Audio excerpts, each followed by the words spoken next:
Assalamualaikum warahmatullahi wabarakatuh. Halo teman-teman, kenalin aku Leli. Aku adalah dosen tetap PNS di salah satu instansi sekolah kedinasan. Dan selamat datang di channel Warung Dosen Muda atau Warung Dosmud.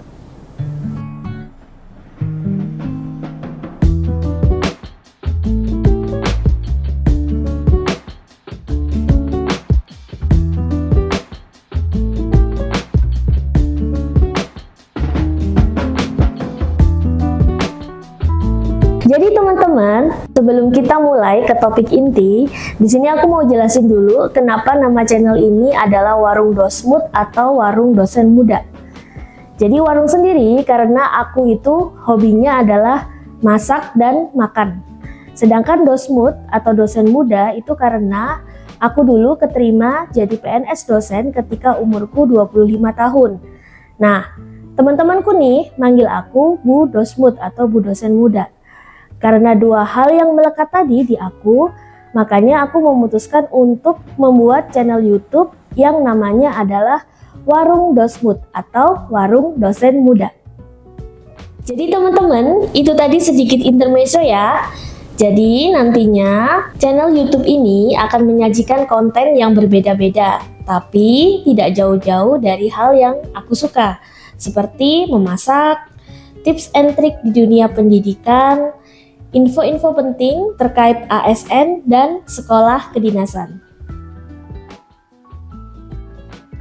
Teman-teman, ngomongin soal dunia ASN nih, pasti nggak jauh-jauh dari seleksi penerimaan CPNS dan P3K. Yang katanya sih denger-denger nih, bulan Agustus udah dibuka. Nah, kalian udah pada persiapan tes SKD belum? Atau masih bimbang? Soalnya kerja di swasta katanya sih gajinya lebih gede daripada PNS. Apa iya gaji di PNS itu kecil? Atau sebenarnya PNS itu ada juga yang gajinya 2 digit? Nah, penasaran kalian? Simak video ini sampai habis ya. Nah, teman-teman, gimana sih cara kita tahu informasi gaji PNS? Karena berdasarkan riset kecil-kecilan yang aku lakukan di circle terdekat nih yang bukan PNS, mereka menganggap bahwa gaji PNS itu kecil. Atau bahkan kalian nih yang sedang nonton video ini, yang mungkin belum sempat atau nggak tahu bagaimana sih caranya mendapatkan informasi terkait gaji PNS itu sendiri. Walaupun di tahun lalu nih di web CASN sudah ditampilkan terkait range gaji di setiap formasi dan instansi. Namun tentunya belum detail komponennya. Nah, apa aja sih komponen gaji yang ada di PNS itu? Yuk kita cari bareng-bareng. Gaji PNS di pemerintahan pusat dan daerah itu beda-beda ya. Nah, namun di video kali ini aku akan lebih fokus untuk membahas rincian gaji di pemerintahan pusat. Nah, jadi teman-teman secara umum ketika kalian dinyatakan keterima menjadi seorang CPNS ya, kalian nanti akan menerima gaji sebesar 80% gaji pokok ditambah dengan 80% tunjangan kinerja. Lalu ada juga uang makan dan tunjangan beras bagi kalian yang masih single. Nah, namun jika kalian sudah memiliki keluarga, nanti akan ditambah dengan 5% tunjangan suami atau istri dan 2% tunjangan anak. Nah, nanti kan kalian akan menjalani ya 1 tahun menjadi CPNS. Nah, nanti di beberapa bulan setelah kalian TMT nih, CPNS TMT itu adalah tanggal mulai terhitung. Jadi pertama kali kalian masuk kerja nih. Nah, nanti setelah beberapa bulan kalian akan melakukan atau melaksanakan latihan dasar atau latsar ya. Nah, nanti kemudian dinyatakan lulus. Nah, tapi setelah latsar selesai kalian tidak langsung jadi PNS, jadi nunggu 1 tahun setelah waktu TMT tadi.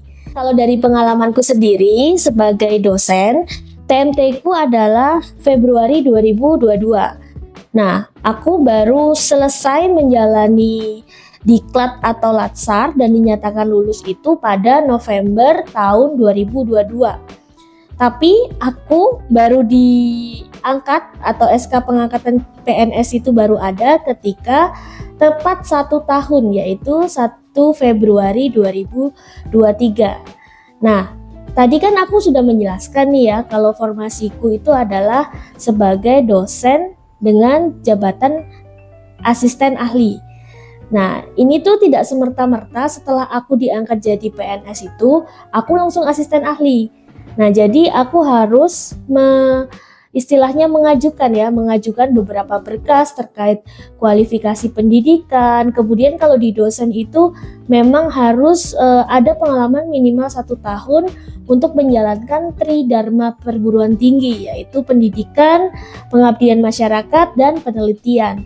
Baru setelah itu diajukan nih, kemudian disetujuin oleh pimpinan, barulah keluar SK pengangkatan fungsional pertama, yaitu asisten ahli di Juni 2023. Nah teman-teman, setelah aku tadi diangkat jadi PNS, kemudian aku juga udah fungsional asisten ahli, maka gajiku nambah menjadi 100% tunjangan kinerja, ditambah 100% gaji pokok, lalu kemudian ada lagi tunjangan fungsional. Nah, aku sampai lupa nih, kalau gaji pokok sendiri itu ditentukan oleh golongan. Nah, golongan sendiri itu berdasarkan kualifikasi pendidikan terakhir dari teman-teman. Misalnya nih, teman-teman daftar CPNS lulusan SMA atau S1 atau S2 atau bahkan S3. Nah, nanti akan berpengaruh pada rincian gaji pokok yang akan diterima. Nah, teman-teman gimana? Udah pada jelas belum rincian gaji soal PNS? Atau kalian masih pada bingung? Kalau misalnya bingung, yuk simak pada penjelasan tabel berikut ya.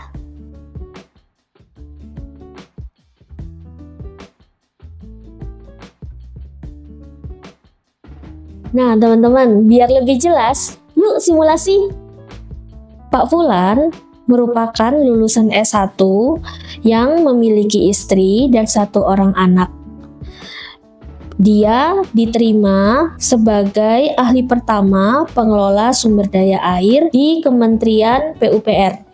Adapun rincian gajinya yang didapat oleh Pak Fulan yaitu gaji pokok sebesar Rp2.785.700, kemudian tunjangan fungsional sebesar Rp275.000, lalu tunjangan kinerja di kelas jabatan 8 untuk Kementerian PUPR sendiri udah 100% ya, jadi nominalnya adalah Rp6.349.000. Tunjangan istri sebesar 5% dari gaji pokok, yaitu sebesar Rp139.285. Sedangkan untuk tunjangan anak sebesar 2% dari gaji pokok, yaitu sebesar Rp55.714. Selain itu, ada uang makan yang setiap harinya adalah Rp35.000 dikali 22 hari kerja, maka nominalnya menjadi Rp770.000. Ada satu lagi, yaitu tunjangan beras sebesar 10 kg dikali 7.000 sekian menjadi 70.000 sekian.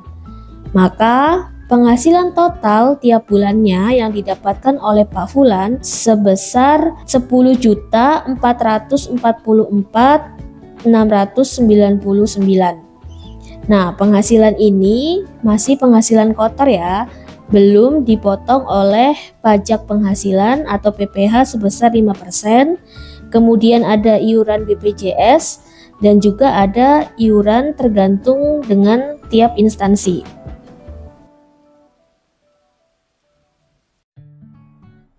Nah teman-teman, itu tadi contoh simulasi rincian gaji PNS di instansi PUPR. Terima kasih ya teman-teman sudah menyaksikan video ini sampai habis. Jika kalian ingin dibahas nih topik tertentu, boleh banget komen di bawah ini ya. Jika kalian suka video-video ini, jangan lupa untuk like, subscribe, dan share ya. Terima kasih teman-teman. Assalamualaikum warahmatullahi wabarakatuh. Bye-bye.